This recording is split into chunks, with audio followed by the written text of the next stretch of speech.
Hi, a few people have asked me about using Facebook for their Taekwondo school, and I just want to throw up a couple of tips and show you how it's being used.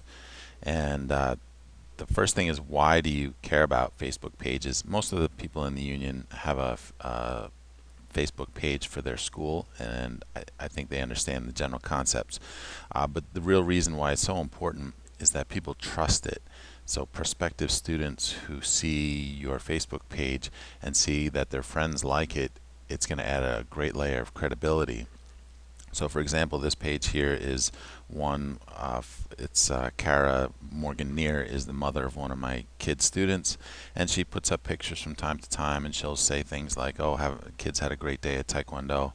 And what ends up happening is that her friends go ahead and like it, and then that gets shared around the internet. So it's a lot of free publicity for you, and people will trust it a lot more than just an advertisement on Google. So I think most people kind of understand that. What there's a nuance of Facebook that there's people, there's pages, and there's groups. People is just your regular personal account, and what some people do is they just create a personal account and then they change their name from Joe Smith to Joe Smith's Taekwondo, and that doesn't really work so well. They're missing a lot of functionality there. For example, one of the powerful things that you get with a Facebook page is that people can check in. And nowadays with mobile phones, everybody's got Facebook on their phone, and when they get to a place, they can hit check in and they can make a comment, or they can take a picture, and very often the smartphones will know exactly where they are, and so it'll post on Facebook and it'll say this picture was taken at S.J. Kim's Taekwondo. So for example, a few people have visited me, and they did their check-in or they posted something while they were there, and of course you can see the friends who likes it just when they show up. So when somebody comes to your Facebook page, again, if they see that their friends like it, then they're going to instantly feel that they can trust it. Another thing that you get with pages are recommendations, and people can post a recommendation about your school. If you have a group or if it's just your personal account, nobody's going to do that, and it doesn't really add that layer of credibility. So setting up a page is pretty easy. Again, most of the union schools have done it. You might have to Google to find the actual link to where you start to create a page, but it's not too hard to find. And what you want to do is set it up as a local business. This allows it to come up in search engines properly, and it also allows it for the check-in functionality. When people hit check-in and then it tries to find a location, it's going to look for a business. It's not going to look for a person. It's not going to look for a group. It's going to want to look for, Facebook will look for a page that belongs to a business.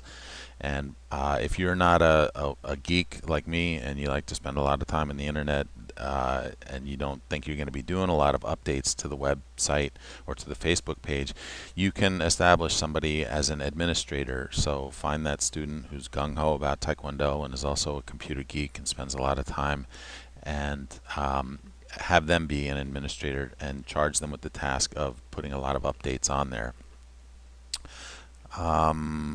So let's see. Yeah, obviously adding your location is critical.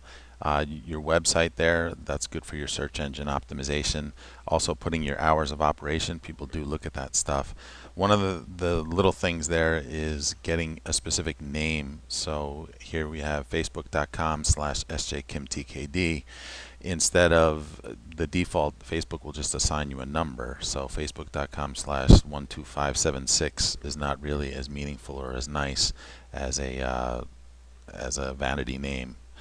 Another thing that's really useful on Facebook is creating events, and what you see here is the event that we created for the Interschool Championship at Grandmaster Kim's school in New York City. And so you can see the people who are going, you can see who's been invited, and when people accept and say that they're going to go, it shows up on their timeline.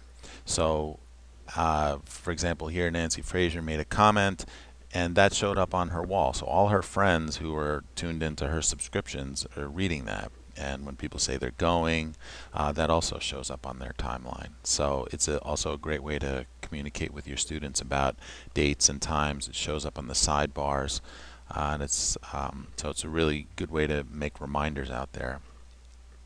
But groups are very useful in many ways. We have a group for Taekwondo International, and we now have a Taekwondo International page. And groups are useful because they can be kept private. Our group is open because we've been using it as like a page and trying to get people to find it. But often groups are not promoted on Facebook in and of itself. So people basically have to be told to join it. And so a great thing about groups is that you can share files, and the best thing about groups is that you can make them closed and restrict who's in it. That way you can have private discussions, or you can have conversations just with your current students, as opposed to putting things out on your Facebook page that are that are maybe more geared towards prospective students. You do certainly want to have a personal account, and sometimes that's challenging because if you're like me and you like to have a few drinks and go out dancing and people take pictures of you, you don't really want that to show up to your Taekwondo students.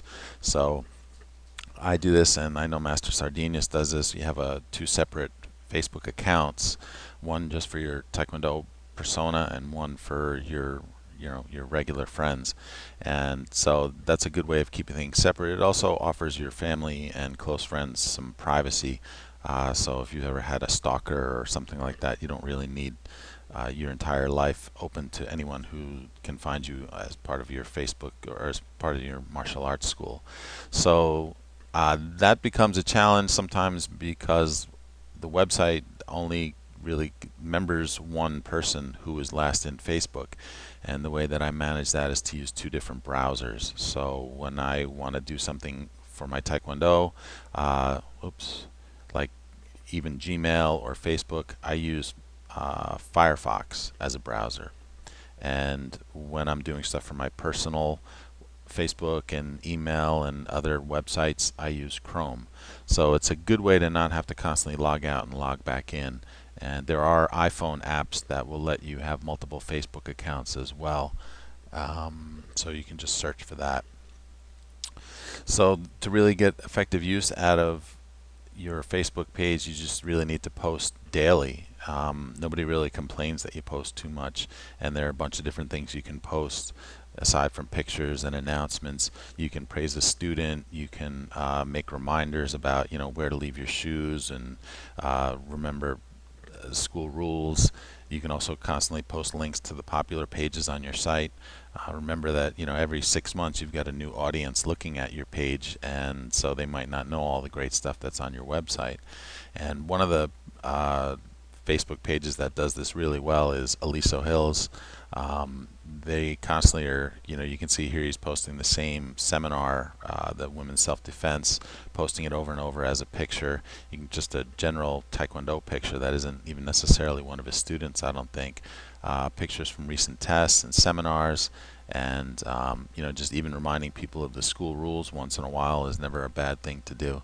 So you can do an awful lot with Facebook, and there, just posting frequently is very important. So do you want to have a website or have a Facebook page? You want to have both, and you want to link them back and forth to each other because that helps with your search engines, and then Google will really like you. So if you put an article on your website, then you would share a link to it on Facebook. You can put pictures up on Facebook and then share a link to that album on your website so that there's back and forth traffic.